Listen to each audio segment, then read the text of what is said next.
realities and situations today are rather unfortunate. Instead of being the head, husbands have become the headache to their wives. Men, you are not supposed to be headache, you are supposed to be head. You are asked to be the head and not headache. Many husbands today, they are giving their wives too much headache. We are going to discuss this one in a few minutes before we go. How a head becomes the headache in the home. Also, rather than being better halves, they are husbands. Most wives have become bitter halves, bitter, thorn in the flesh of the husband. Now, whenever a man fails to feel his biblical responsibility in the home, he ceases to be a head in that home, but now chooses to become a headache.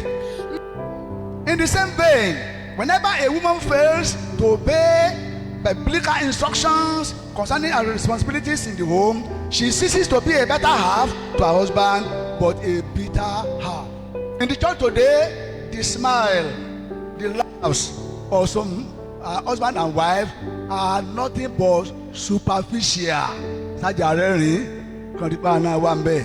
After the church, you know what happens again in your home. Now, let us together examine some acts of irresponsibility in the home. Many people say this: God, as the institutor of marriage, has plan and purpose for the home. Any man, any woman, even any pastor that tries to tamper with the peace of any home is in trouble. We are not called to break the home into pieces. We are not called to cause chaos in the homes. We are called to bring harmony into the matrimony. We are not called to cause acrimony in the matrimony. We are not called to train the husband against the wife or to train the wife against the husband. Any pastor that tries that is not a man of God. But then we must not fail to talk of acts of irresponsibility in the home. One of the major acts of irresponsibility is sharing the love of your wife or the love of your husband with any other man or any other man. You have a wife that God has given you to have sexual intercourse with without committing sin. You leave your wife with whom you can enjoy holy sex, and you are still having an affair with any other woman. You are incurring the wrath of God upon your head. Go and read the ordinances. Go and read the order of services. Go and, especially of Christ Apostolic Church. Why does God institute marriage? For long-lasting sexual enjoyment, so that we can forsake the path of fornication and adultery. That is the second purpose of marriage. You think that's many people don't say me ṣé mo mẹ́lọ síwájú pẹpẹ mi mẹ́lọ síwájú pẹpẹ mi ò ṣe jẹ́wọ́ o torí níwájú pẹpẹ wọ́n bẹ̀rẹ̀ pé ṣé ìwọ fẹ́ ní obìnrin yìí ní aya rẹ kí ẹ̀yin méjèèjì kẹjù wọn gbé pọ̀ gẹ́bí lọ́kọláya níbo ìgbéyàwó. Ṣé ìwọ gbà láti fẹ́ láti máa tù nínú? Ṣé ìwọ gbà láti kọ gbogbo àwọn obìnrin mìíràn sílẹ̀? Gbogbo abúlé tí ó gbà láti kọ àwọn obìnrin míì sílẹ̀ kó o faramá òun nìkan ṣoṣo títí ìgbà tí ẹ̀yin méjì wà ní ayé ó dẹ̀ sọ pé bẹ́ẹ̀ ni tó o bá ti ṣe lòdì ó kù ẹ̀kọ́ Ọlọ́run nìyẹn. Solomon says, let your life and your heart be saturated with the beauty of your wife and your wife alone. Ó bá jẹ́ pé ọ̀yàn ló fẹ́ wo tìyàwó ẹ̀ mọ́ wò mí mọ́. Look at the years of your wife. Be satisfied with it. I'm telling you the fact. Many of us today, we are not in the good book of God, and we cannot bribe God with anything. Some women, they are not satisfied with their husband alone. They still go out to begin to look for other men, and they're having an affair with other men against the Bible. Acts of irresponsibility in the home. The writer of Hebrews chapter 13 verse 4 says, marriage is honorable among all men, and the marriage bed must be undefiled, because adulterers and fornications God will judge, and you will stand the judgment of God. Àwọn tí ó wá fi ọkọ ẹ̀lẹ̀ tó ń lọ ń bọ́ ọkùnrin ní ìṣàgbèrè. Tó fi àwọ̀ ẹ̀ sílé tó gbé obìnrin lọ sí hòtẹ́ẹ̀lì. Lọ ní ìdàpọ̀pọ̀lẹ̀ ní hòtẹ́ẹ̀lì. Same body that you with which you mix up with that harlot woman.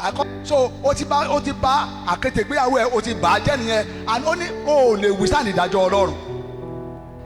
Wọ́n náà tẹ̀ tó pé káwọn tẹ̀ wá sọ pé ìpè wá dé níjọ́ kan. Pé ìwọ obìnrin tó mọ̀ pé níjọ́ tó ti ní ọkọ ẹ tó ti fọ́kọ ẹ ó ní nǹkan pẹ̀lú ọkùnrin míì tó lè fọ́gbà pé yes èmi nìyí Ọlọ́run kan sára sí ẹ. fọkùnrin pé ìwọ ọkùnrin tó mọ̀ pé níjọ́ tó ti ṣe ìgbéyàwó pẹ̀lú ìyàwó ẹ tó sọ pé n ó máa fẹ́ ọ, n ó máa kẹ́ ọ, n ó máa tù ọ nínú, n ó kọ gbogbo àwọn obìnrin ẹlòmíín sílẹ̀, ìwọ nìkan ni n ó máa sìn títí ó kọ gbogbo ikú òbíyàwó tó o dẹ̀ lórí ọjà mi ẹ̀dì sìn pé ìwọ náà náwó ẹ sókè tó o lè ṣe é. Realities in the home today, realities in the home today. And ó dẹ̀ máa gbé obìnrin kọ́kùnrin ọ máa ṣe gbọ́ máa ṣàwó ọjọ́ oníkọ́mínìọ̀n ìwọ ló máa ṣíwájú ó rò pé àmọ́ àfihàn fún ìdájọ́ Ọlọ́run ni. Òun fagídí jẹ́ àwọn àdé máa fẹ̀rín fún ẹ torí pé àti tẹ́ kó o mọ òtítọ́ lọ́kọ̀ síwájú tó bá mọ̀ pé ọ̀nà rẹ̀ òótọ́ pẹ̀lú Ọlọ́run yẹra ṣùgbọ́n ó sì fagídí jẹ́ àwọn náà sì fún ẹ tẹ̀ríntẹ̀rín ó mọ̀ pé òun jẹ ọ̀ràn Ọlọ́run ní bínú sí ẹ. So you must make sure that you accept your wife or your husband as a perfect gift of God.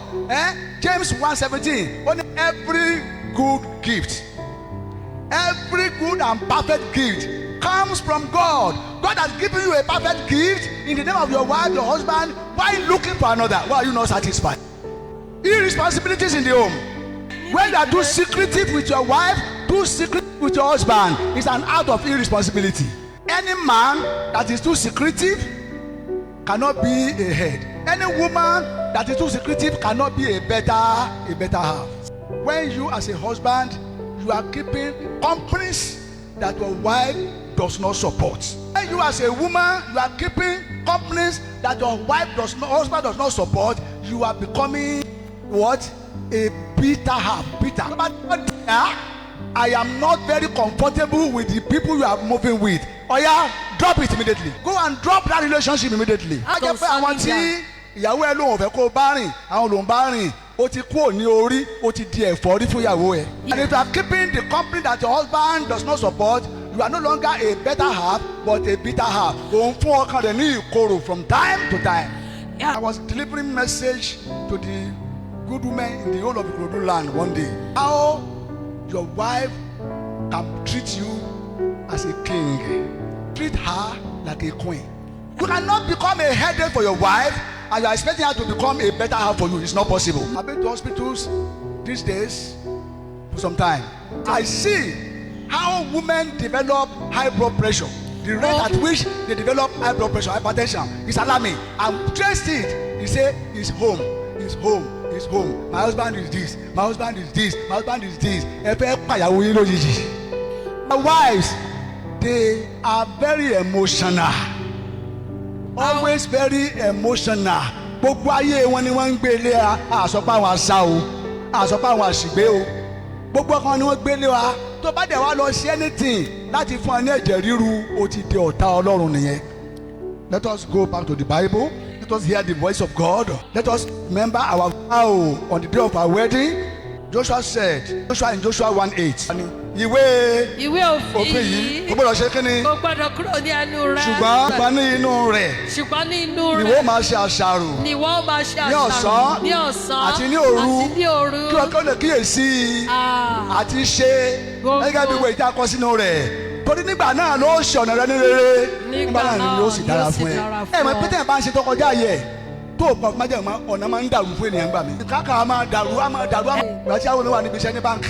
Tó bá ṣàgídí sí mi lọ síbi iṣẹ́. Shortage dáa ní santan lóṣù méjì ni máa gbé bọ̀ láti ibi iṣẹ́. Shortage. Bẹ́ẹ̀ mo sọ fún yín. O máa ṣọ́ọ̀tì ní báńkì. Àwọn máa rọ owó san. Because there is no harmony. Tẹ́fúnà bá dẹ̀ sakọ́, I am a pastor, I am a kíní kankan bẹ́ẹ̀ yìí báyìí. Tí n bá délé mo lè má lè sọ tó ṣẹlẹ̀ sí mi. Why we yes. Nígbà tí agbára bá bọ́ sọnù, kí ló kù? Ó kù agbárí. A ní mo lu agbárí fún. Agbára bá ti bọ́ sọnù. A ní mo lu agbárí fún. Kí ló ń lu agbárí fún? Ṣe ṣètò Ọlọ́run pẹ̀lú ìyàwó ẹ. Má jẹ́ ẹ̀fọ́rí fún ìyàwó ẹ. Má jẹ́ ẹ̀gún lẹ́gbẹ̀ẹ́ ọkọ rẹ.